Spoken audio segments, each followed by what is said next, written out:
Bien, on va passer maintenant à regard croisé. Ce soir, nous allons parler du Mali, le putsch d'août dernier. L'émissaire de l'Afrique de l'Ouest est de retour à Bamako pour évaluer la transition. On sera du côté du Bénin pour évoquer la présidentielle. L'étau, talon dessert l'étau des candidatures. Le Niger, également, la présidentielle, ce sera le second tour dans quelques semaines. L'opposition veut faire bloc contre le candidat du pouvoir. Et puis le Togo, nous allons parler de ces présumées négociations de Monseigneur Podjro au profit d'Agbeome Kodjo près de Fort Nyasingbe, le père Afoyon des Zeng, la dynamique Monseigneur Podjro. Et tout cela avec le pasteur Edo Komi, président du mouvement Martin Luther King. Bonsoir, pasteur. Oui, bonsoir Samuel, bonsoir à tous et à toutes et bonsoir Dimas. Dimas Dikodo, forum de la semaine. Bonsoir Dimas. Bonsoir Samuel, bonsoir à toutes celles et tous ceux qui nous suivent de près et de loin. Ceux qui sont dans la diaspora, bonsoir à mes parents dans la vie. Notamment à Djolo. Notamment à Djolo.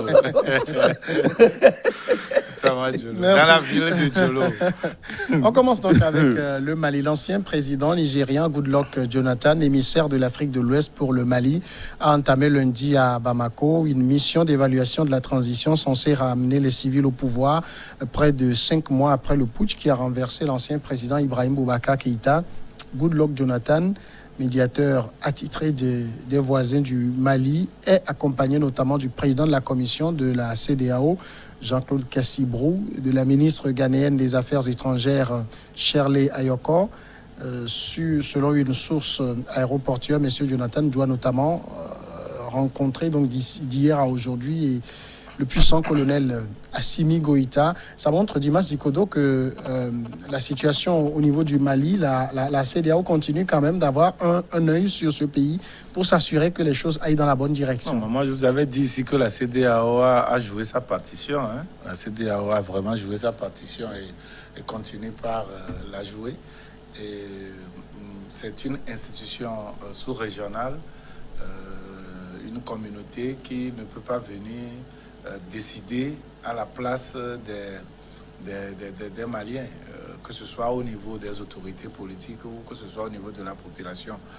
Il revient aux Maliens de décider de ce qu'ils font. Mais le problème, c'est qu'à partir du moment où vous appartenez à une communauté et que vous avez souscrit aux lois qui régissent cette communauté, vous avez l'obligation de respecter ces lois. Et la CEDEAO est là pour rappeler le respect de ces lois-là. Et donc, je pense que les évaluations seront soumises aux chefs d'État qui vont apprécier pour décider de ce qu'il faut faire là-bas. Je pense qu'à un moment donné, il y a eu beaucoup de dérives, il y a eu des violations des droits de l'homme, des choses inacceptables qui ont même fait sortir Pasteur Edo, qui était un ardent défenseur du putsch et des putschistes, qui l'a fait sortir, des choses qui l'ont fait sortir de ses gants. Et donc, je pense que les émissaires de la CEDEAO iront non seulement pour évaluer simplement, mais pour rappeler aux autorités maliennes de la nécessité à rester dans le clou des engagements qu'ils ont pris vis-à-vis de la communauté sous-régionale et de la communauté internationale. De toute façon, pasteur Edo, on peut dire que c'est plutôt une bonne chose que la CEDEAO soit très regardante de l'évolution de la situation au Mali. Qu'on ne laisse pas le Mali seul gérer ce moment difficile. Oui, ben, quand on le sait depuis le putsch, la CEDEAO était là. Ben, ce que nous avions reproché à la CEDEAO, c'est quand il y avait les mouvements anti-IBK. On a vu la CEDEAO aller, mais n'a pas pu s'imposer comme après le putsch. Donc maintenant, la CEDEAO a une obligation de résultat par rapport à la transition pour voir comment est-ce que la transition évolue. Et cette transition-là, elle est en dents de scie par rapport au comportement des militaires.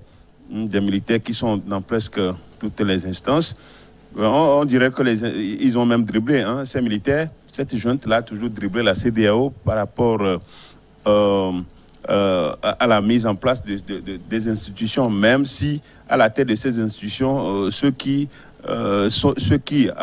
conduisent ces institutions-là sont exactement ce que la CEDEAO disait dans la constitution de ces institutions-là. Les militaires sont toujours présents et aujourd'hui on est en train de les voir violer les droits de l'homme, des arrestations arbitraires en cascade de ceux qu'on soupçonne de porter atteinte à la sécurité intérieure de l'État malien.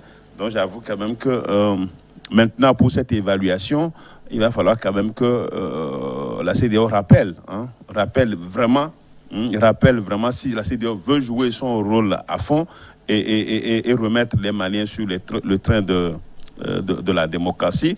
Donc il va falloir quand même qu'on rappelle à ces militaires que c'est vrai, ils sont les acteurs de ce putsch, mais il y a lieu quand même qu'au bout du délai qui leur est imparti, que nous ayons des autorités civiles. Donc l'évaluation, non seulement il faut évaluer, mais il faut quand même dire la vérité à ces militaires parce qu'on est en train de les voir dérailler, ils sont en train d'aller au-delà de leurs attributions et on est en train de les voir peut-être à la fin faire une mascarade électorale et imposer leurs hommes. On dirait que la classe civile, la classe politique ne joue que, comment on l'appelle, le rôle de second rang.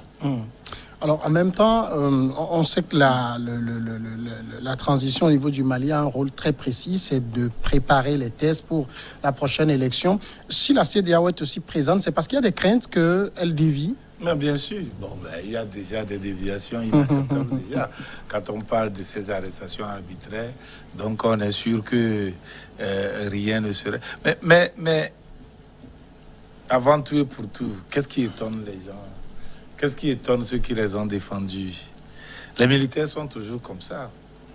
Ce n'est pas un corps démocratique. Ce n'est pas une institution de la République qui est moulée dans des règles bien précises de démocratie. Non.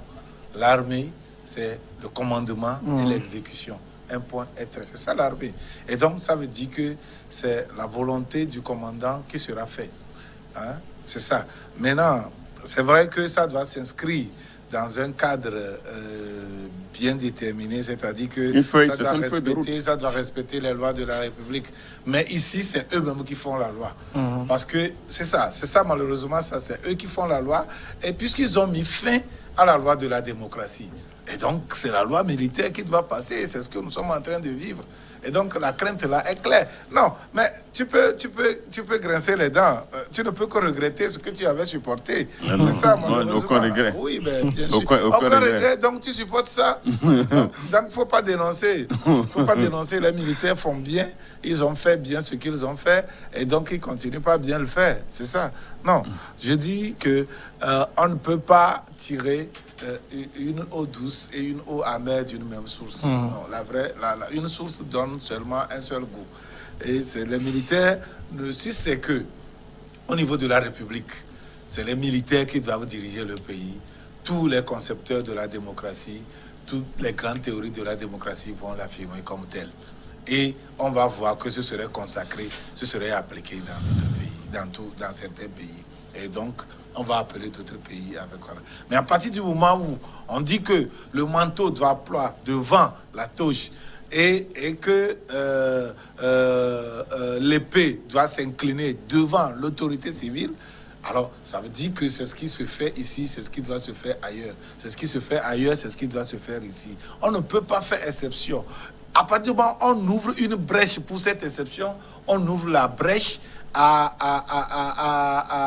l'inconnu. Et à cet inconnu, on ne peut pas avoir une prévention bien précise. Et on ne peut que grincer les dents s'il y a dérapage. Qui ne combat pas le mal l'invite. C'est comme ça la réalité de la vie. Tu ne combats pas le mal, tu l'invites chez toi. Alors, un mal doit être combattu. Et ce qui est bien est bien. Ce qui est mal est mal. Il n'est inscrit nulle part que si la démocratie passe dans un pays, que l'armée doit sortir quand il y aura quelques grains dans le moteur de cette démocratie, quelques grains de sable, l'armée doit sortir pour mettre fin au régime civil qui dirige le pays, contrôler le pays jusqu'à remettre le pouvoir. Non, il n'est inscrit nulle part dans la pratique démocratique comme telle. Chaque pratique démocratique a en son sein ses solutions.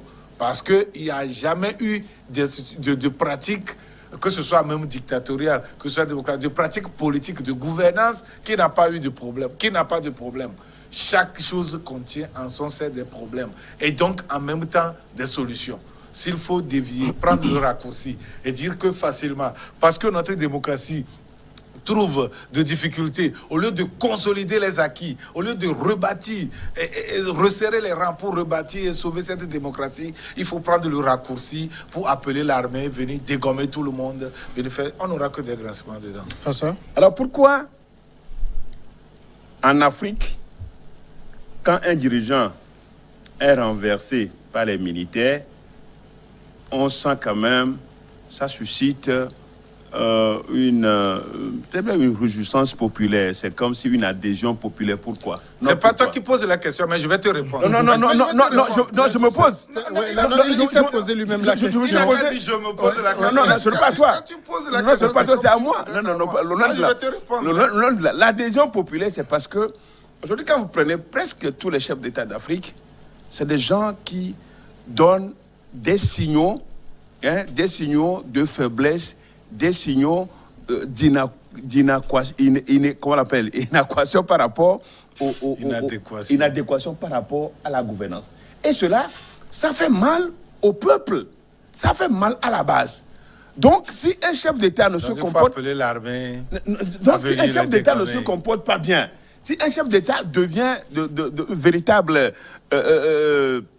gourou pour son peuple... Donc, non, laisse-moi. Je suis en train de... Ibeka est devenu gourou au Mali. Je suis en train de t'expliquer. Non, soyons dans la réalité au moins. Ça fait que Ibeka est devenu gourou au Mali. L'adhésion populaire survient quand il y a un coup d'État. Quand il y a un coup d'État, on remet ce chef d'État. C'est pas ça, c'est pas ce qui explique ça. C'est dire que la plupart des chefs d'État, à l'exception de quelques-uns, ne bénéficient pas de soutien du peuple. Le peuple les regarde comme des gens qui sont là seulement pour leurs intérêts et la suite, on les laisse, on les abandonne. C'est ça. Finalement, on peut se rendre compte que par rapport à un coup d'État, on s'est trompé vite parce qu'on est vite allé au besoin. On peut se rendre compte de cette évidence. Je suis d'accord, on peut se rendre compte de cette évidence. Mais il s'est rendu compte qu'il s'est trompé. Le coup d'État, en même temps, soit peu... Ça résolu quelque chose. Voilà, ça suscite... C'est là où il y a le danger. Non, ça suscite de l'espoir pour le peuple. Ah, finalement, il est parti. Donc, on prend tous les chefs d'État comme si c'est les mêmes, qui ne prennent pas soin des populations. Et c'est ça, c'est aussi une partie, comme il a dit tout à l'heure, c'est pas un mépris, une incompréhension des principes démocratiques. On aurait accepté quand même que s'il y a des souffrances, s'il y a des difficultés dans une gouvernance politique, qu'on puisse le consolider, justement, que de revenir à la carte de départ. Le coup d'État, c'est l'époque Mathusalem. Pour les coups d'État qui sont en principe révolus. Alors, à cette allure, on est d'accord. On est d'accord. Il a quand même cette bonne foi pour se rendre compte de l'évidence rapidement. Dans beaucoup de cas, c'est un vieil ami, on se connaît très bien. Et je lui reconnais ça. Au moins, il a cette bonne foi de reconnaître cette situation. Donc, c'est un peu la situation qui se présente. Le problème, c'est quoi? Les populations, parce que... Non, ça devient un danger.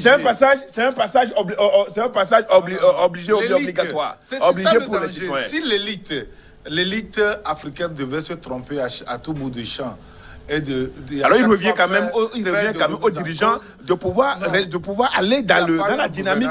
Oui, mais quand même, il faut faire des efforts. Nous avons vu des soulèvements violents qui ont secoué le régime Macron. Mais, nevertheless, vous n'allez voir les militaires français venir. On fait une éruption dans la clôture politique. Oui, c'est ça. Et donc, nous devons apprendre les bonnes choses. Les bonnes manières. C'est ça qu'on nous demande de copier. Les bonnes manières. C'est ça. Si l'élite devait se tromper et faire, comment je peux dire, et soutenir ce qui remet en cause la vie de la démocratie, je pense que c'est un danger, un grave danger pour la... Parce que l'élite africaine, la plupart vit dans l'émotion, dans la rancœur, dans le ressentiment. Ouais, et je suis c'est une manière de se passer de ces dirigeants. Un tas soit peu. Que j'apprécie tellement, qui dit que le ressentiment n'est pas un projet. Le ressentiment n'est pas un projet de société. Ça d'ailleurs, ne peut que vous faire reculer. Et donc, je dis qu'on doit se réveiller et apprendre les bonnes manières. Et ne plus répéter encore ce qui s'est passé. Je pense que le cas Mali devait beaucoup servir de... Non, je crois quand même que désormais... On va aller à la pause, si vous permettez. On va aller à la première pause. Il faut en finir avec les coups d'État. On revient et continue. Ah ouais.